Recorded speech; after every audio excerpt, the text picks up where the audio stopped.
খাবারের খোঁজে ভুটানে হাতির দল। শুক্রবার দেশে ফিরল গজরাজের টিম। জঙ্গলে ফেরার পথে জাতীয় সড়কে হাতির দল, শেষে বানারহাটের ডায়নার জঙ্গলে হাতির দল।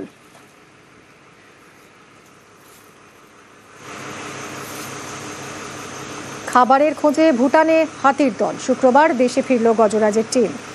জঙ্গলে ফেরার পথে জাতীয় সড়কে হাতির দলের দেখা মিলল। বানারহাটের ডায়নার জঙ্গলে পাঠানো হয়েছে তাদের। এটা কালকে সন্ধ্যাবেলা এরা ওই রোড এবং রেললাইন পার হয়ে চ্যাংমারি বাগানের দিকে গেছিল। ওখান থেকে ওই বাগানের ঘাস টাস বা ওইদিকে ভুটান বর্ডারের দিকেও চলে যায়। ওখান থেকে আজ সকালে যখন ভোরে ব্যাক করে তখন ওখানে আটকে যায়। সকাল থেকে ওটা পার হতে পারেনি, সেটাকে আমাদের স্টাফটা গিয়ে ওটা রোডটা পার করে ওদের যে সেফ এরিয়া সেখানে পাঠানো হলো। 35 থেকে 40 টাকা দেয়। 27-28 অক্টোবর তিনি কলকাতায় আসেননি বলে নিউজ 18 বাংলায় দাবি করেছিলেন এই অভিযুক্ত বিডিও। দত্তাবাদের স্বর্ণ ব্যবসায়ী খুনের চাঞ্চল্যকর তথ্য সামনে আসছে। সোনার ব্যবসায়ীকে 28 অক্টোবর অপহরণের অভিযোগ। 29 অক্টোবর ইন্ডিগোর বিমানে শিলিগুড়ি ফিরে যান বিডিও, সেই প্রমাণ রয়েছে। ইন্ডিগোর 6134 বিমানে কলকাতা থেকে শিলিগুড়িতে যান বিডিও। বিধাননগর দক্ষিণ থানার পুলিশের হাতে বিডিওর বিমানের টিকিট। অনুপ রয়েছে সঙ্গে। অনুপ, আরো জোরালো হচ্ছে তার মানে এই অভিযোগ বিডিওর বিরুদ্ধে যা উঠছে।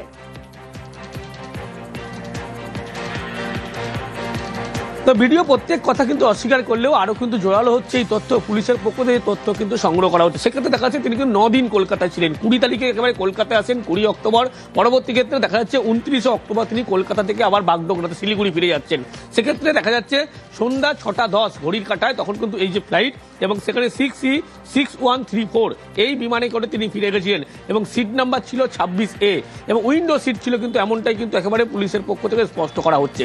এবং গতকালই বিধাননগর দক্ষিণ থানার পুলিশ তারা কিন্তু এয়ারপোর্টে পৌঁছয় এবং সেখানে আগেই পুলিশের পক্ষ থেকে অফিসিয়ালি মেল করা হয়েছিল যাতে তাদের এই ফুটেজ একেবারে দেওয়া হয়। পুলিশের পক্ষ থেকে মেল করার পরবর্তী ক্ষেত্রে বিমানবন্দর কর্তৃপক্ষ সেই ফুটেজ, অর্থাৎ ভিডিও যে কলকাতায় এসেছিলেন, কলকাতা থেকে আবার ফিরে গিয়েছেন, এই প্রত্যেকটি ফুটেজ কিন্তু ইতিমধ্যেই পুলিশের হাতে। শুধু ফুটেজ নয়, অন্যদিকে দেখলে তার প্যাসেঞ্জার লিস্টের যে টিকিটের নাম থাকে সেই প্রত্যেকটি নাম, সিট নাম্বার, কখন গিয়েছিলেন, কখন এসেছিলেন, গোটা গতিবিধির যে ফুটেজ, সেই ফুটেজ কিন্তু ইতিমধ্যেই পুলিশ সংগ্রহ করেছে। পুলিশের পক্ষ থেকে প্রথম থেকে দেখা যাচ্ছিল একেবারে তথ্য সংগ্রহের কাজ চলছিল, এভিডেন্স জোগাড়ের কাজ চলছিল, ডিজিটাল এভিডেন্স জোগাড়ের কাজ চলছিল। পুলিশের পক্ষ থেকে কিন্তু দেখা গেল গতকাল একেবারে বিধাননগর দক্ষিণ থানার পুলিশ তারা এয়ারপোর্টে পৌঁছলো এবং সেখান থেকে এই সময় তথ্য নিল। তার পাশাপাশি একেবারে ফুটেজ সংগ্রহ করলো, যে ফুটেজ কিন্তু একেবারে আগামীতে তদন্ত প্রক্রিয়া যাতে এগিয়ে নেওয়া যায় সেদিকে কিন্তু আরও এই গ্রহণ হবে এমনটা মনে করা হচ্ছে। তার কারণ ফুটেজই কিন্তু একেবারে পুলিশ হাতিয়ার করছে। প্রথম দিন থেকে লক্ষ্য করে 7 ঘন্টা বেশি ফুটেজ কিন্তু হাতিয়ার করেছিল। তার পরবর্তী ক্ষেত্রে নতুন করে জোরালো হলো এয়ারপোর্টের ফুটেজ। এখান থেকেই কিন্তু একেবারে পুলিশের পক্ষ থেকে বলা হচ্ছে গোটা গতিবিধি তারা কিন্তু একেবারে নজর রাখছে এবং গতকালই বিমানবন্দর কর্তৃপক্ষ থেকে এই ফুটেজ সংগ্রহ করেছে এবং তথ্য কিন্তু ইতিমধ্যেই সংগ্রহ করেছে বিধাননগর দক্ষিণ থানার পুলিশ। মিমি, অনেক তুমি সঙ্গে থাকো। গতকালই নিউজ 18 বাংলায় এই অস্বীকার করেছেন এই ভিডিও পুরোপুরি যে 27 এবং 28 অক্টোবর তিনি কলকাতায় ছিলেনই না, তিনি আসেননি। আরো একবার শুনুন কি বলেছিলেন তিনি। স্বপন কামিল্লাকে চেনেন? আমি কিভাবে চিনব স্বপন কামিল্লাকে বলুন? আর আমার চেনার কি দরকারই আছে? আপনি কলকাতায় এসেছিলেন কবে? আমি কলকাতা গিয়েছিলাম অনেকদিন আগে। মানে 27-28 অক্টোবর আপনি কোথায় ছিলেন? আমি কলকাতায় যাইনি, 27-28 কলকাতায় যাই। খুনের অভিযোগে পাল্টা চক্রান্তের অভিযোগ করছেন বিডিও। সোনা ব্যবসায়ীর খুনে যোগ অস্বীকার করছেন বিডিও। রাজগঞ্জের বিডিও প্রশান্ত বর্মনের চাঞ্চল্যকর বক্তব্য। নিহত স্বপন কামিল্লাকে তিনি চেনেনই না এরকমই দাবি করেছেন। খুনের দিন কলকাতায় ছিলেন না বলে দাবি করেছেন। দাঁতনে উপস্থিতির ভিডিও কারসাজি বলে দাবি করেছেন। নিউ টাউনে তার কোনো বাড়ি নেই বলে দাবি রাজগঞ্জের বিডিওর। নিজের বা আত্মীয়ের সোনা চুরি হয়নি বলে দাবি করেছেন। পুরো বক্তব্য শোনাবো বিডিও কি দাবি করেছেন। আমার কোনো ফ্ল্যাট নেই, 1 নম্বর কথা। 2 নম্বর কথা, পুরোপুরি অভিযোগটাই মিথ্যা এবং চক্রান্তের শিকার। আপনার আত্মীয়র বাড়িতে চুরি হয়েছিল কি? আমার বা আমার আত্মীয়র কারো বাড়িতেই চুরি হয়নি। আপনি কলকাতায় এসেছিলেন কবে?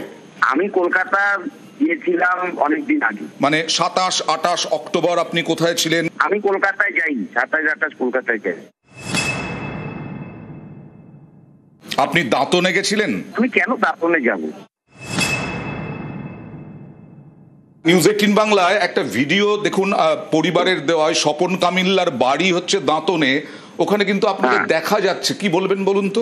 দেখুন, এখন কিসের যুগ চলছে আপনারা সংবাদ মাধ্যম তো ভালো করে জানেন, কার ছবি কিভাবে বিকৃত করে কি করা হয়। এটা আমি পরিষ্কার আপনাদেরকে বলছি, এটা একটা চক্রান্ত চলছে, চক্রান্তকারীরা চক্রান্ত করে যাচ্ছেন। সোনার দোকানের যিনি মালিক, স্বপন কামিল্লার বাড়ির মালিক, তিনিও বলছেন তাকে নাকি তুলে নিয়ে গিয়ে মারধর করেছেন। আমি আপনাকে বলছি, শুনুন, আমি তো এত বোকা নই, আইন তো জানি, আইনকে এখনো আমি হাতে নিতে পারবো না। আপনি স্বপন কামিল্লাকে চেনেন? আমি কিভাবে চিনব স্বপন কামিল্লাকে বলুন? আর আমার চেনার কি দরকারই আছে? আপনি অশোক করকে চেনেন? অশোক করকে আমার কি দরকার আছে চেনার? আপনাদের কাছে নামগুলো শুনছি, আপনাদের নিউজ 18-এ আমি অনেকগুলো বাড়ির ছবি দেখাইয়েছেন, আমি দেখেছি, আপনাদেরকে ধন্যবাদ জানাচ্ছি। আপনারা এগুলো একটু এভিডেন্স করে দিন না, এই বাড়িটা ওনার, কাগজ এটা, এই বাড়িটা ওনার, এই কাগজ এটা। মাটিগাড়া, বীরপাড়া, নিউ টাউনের যাত্রাগাছি, এই সমস্ত বাড়িগুলো নয় আপনার? আমি প্রশান্ত বর্মন আপনার বাড়িতে গিয়ে ঘুমালে ওই বাড়িটাও আমার হয়ে যাবে? মাটিগাড়ার বাড়িতে তো আপনাকে দেখা গেছে। আমি এখানে তো ভাড়া নিয়েছি। আপনার আওয়াজ শোনা গেছে বাইরে, আপনি সাংবাদিকের সঙ্গে কথা বলছেন, আমি এখানে তো ভাড়া নিয়েছি, ভাড়া নিয়ে থাকি এখানে। আসল বাড়িটা কোথায়? আমার আসল বাড়ি গ্রামে, বোকালির মঠ।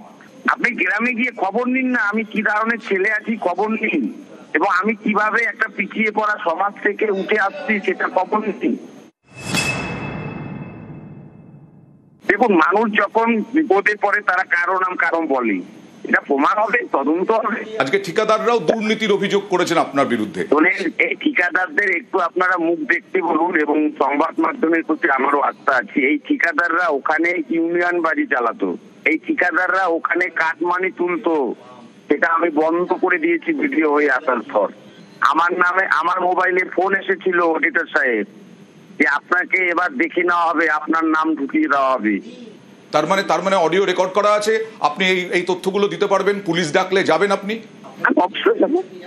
আপনার বিরুদ্ধে এফআইআর হয়েছে দাঁতনের থেকে, পরিবারের থেকে, স্বপন কামিল্লার পরিবারের থেকে? দেখুন, এফআইআর হয়েছে, সেটা আইনত আছে, আইনের দ্বারস্থ হব।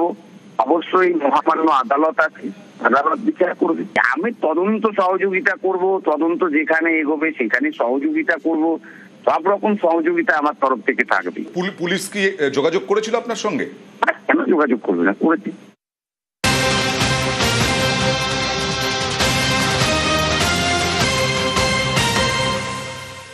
অভিযুক্ত রাজগঞ্জের বিধায়ক প্রশান্ত বর্মনের বাড়িতে কাজ করেন অশোক কর, তার কুকুর দেখাশোনা করেন। এই অশোক করকে জিজ্ঞাসাবাদ। অশোক করের বিরুদ্ধে বিডিওর বাড়িতে চুরির অভিযোগ, চুরি করায় বিডিওর বিরুদ্ধে মারধরের অভিযোগ অশোকের। গতকালই নিউজ 18 বাংলায় বিস্ফোরক অশোক কর, বিডিওর কীর্তি ফাঁস করে অভিযুক্ত অশোক কর।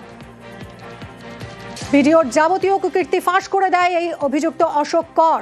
কথা বলবো আবারও অনুপ রয়েছে সঙ্গে। অনুপ, এই অশোক করকে কি পুলিশ জিজ্ঞাসাবাদ করছে?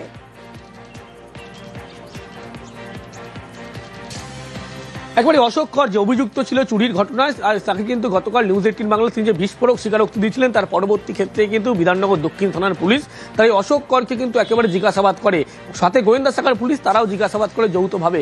মূলত কি ঘটনা ঘটেছে? চুরির ঘটনা কিন্তু ভিডিও নিজে কোনো থানায় অভিযোগ করেননি, এবং সেই কারণেই কিন্তু একেবারে সেই ঘটনা নয়, পাশাপাশি দেখতে গেলে যে ঘটনার বিবরণ দিয়েছিল 28 তারিখ রাতে কি ঘটনা ঘটেছিল, গোটা ঘটনা সম্পর্কে মারধর করার অভিযোগ উঠেছিল তার বিরুদ্ধে, তাকে মারধর করার অভিযোগ ভিডিওর বিরুদ্ধে, এবং তার যে শরীরে একাধিক ক্ষত ছিল। এই গতকালই নিউজ 18 বাংলায় একেবারে তিনি কিন্তু এই বিস্ফোরক স্বীকারোক্তি দিয়েছিলেন। তার পরবর্তী ক্ষেত্রে লক্ষ্য করা গেল যে গতকালকে বিকেলবেলা একেবারে এই অশোক কর তাকে কিন্তু পুলিশের পক্ষ থেকে বিধাননগর হাসপাতাল থেকে তাকে তুলে নিয়ে যাওয়া হয়, এবং সেখানে কিন্তু বিধাননগর গোয়েন্দা শাখার পুলিশ দীর্ঘক্ষণ গভীর রাত পুরো জিজ্ঞাসাবাদ করে গোটা ঘটনার বিবরণ সম্পর্কে জানতে পারে। কি পরিস্থিতি হয়েছিল, স্বর্ণ ব্যবসায়ীকে মারধর করা হয়েছিল কিনা, তাকে মারধর করে ভিডিও মেরেছিল কিনা, এবং কি দিয়ে মারধর করা হয়েছিল, তিনি কতক্ষণ ছিলেন, এই গোটা যাবতীয় বিষয় কিন্তু ইতিমধ্যেই তাকে জিজ্ঞাসাবাদ করা হয়। পুলিশের পক্ষ থেকে প্রথম থেকে এভিডেন্স জোগাড় করে, একদিকে যেমন ডিজিটাল এভিডেন্স, অন্যদিকে মূল সাক্ষী হিসাবে কিন্তু জোগাড় করা হচ্ছিল ভিক্টিম। কারণ যে ঘটনা ঘটেছিল সেখানে কিন্তু উপস্থিত ছিল একেবারেই অশোক কর। অশোক করই কিন্তু চুরি ঘটনা যে ঘটিয়েছিলেন, গতকালকে কিন্তু নিউজ 18 বাংলায় এই বিস্ফোরক স্বীকারোক্তি দিয়েছিলেন এবং তাকে তুলে আনা হয়েছিল, মারধর করেছিল, পরবর্তী ক্ষেত্রে আবার ডেকে পাঠানো হয়েছিল এবং যেদিনকে এই খুনের ঘটনা ঘটে সেদিনকে কিন্তু সন্ধ্যা 6টার কাছাকাছি তাকে ছেড়ে দেওয়া হয়। এবং তার আগে কি হয়েছিল, দুজনকেই মারধরের অভিযোগ করছিল এই অশোক কর। সেই কারণেই কিন্তু ইতিমধ্যেই অশোক করকে পুলিশের পক্ষ থেকে গতকাল জিজ্ঞাসাবাদ করা হয়। বিকেলের পরে কিন্তু তাকে নিয়ে যাওয়া হয়, গভীর রাত পর্যন্ত জিজ্ঞাসাবাদ করা হয় এবং গোটা ঘটনার বিবরণ সম্পর্কে কিন্তু ইতিমধ্যেই তার থেকে জানা হয়েছে বলে এমনটাই পুলিশ সূত্রের উপর জানতে পারা যাচ্ছে। ধন্যবাদ অনুপ। এই অশোক কর গতকাল নিউজ 18 বাংলায় কি বলেছেন শুনুন। চুরি করেছিল, চুরি করার পরে স্যার প্রথম আমাকে মারধর করলো, নিয়ে যাওয়ার পরে গণেশ পূজার 2 দিন পরে আবার ছেড়ে দিলাম, স্বীকার করতে ছেড়ে দিল। আমি কাকে দিয়েছে বললো, আমি বললাম বসন্তকে স্বপন কামলিয়াকে দিয়েছি, বলতে আমাকে ছেড়ে দিল। তারপরে এই 28 তারিখে আবার আমাকে ডাক করলো, উনি স্বর্ণবালা এলো, আসতে দুজনকে মারধর করলো, করতে আমি স্বীকার করে গেলাম যে ওনাকে দিয়েছি, উনিও বললো আমাকে দিয়েছে, আমি কালকে মাল দিয়ে দেবো, সোনাবালা বললো। ও থাকলো, আমি চলে এলাম। গয়না ছিল মোটামুটি এই টাইমে একটা ওই চুরি ফুরি কতটা? ওই 500-600 ওয়েট হবে, 500 গ্রাম গ্রাম 500 গ্রাম। আমি কুকুরি দেখাশোনা করে এই বলছি না, নেশার ঘরে লোভে করে ফেলেছি।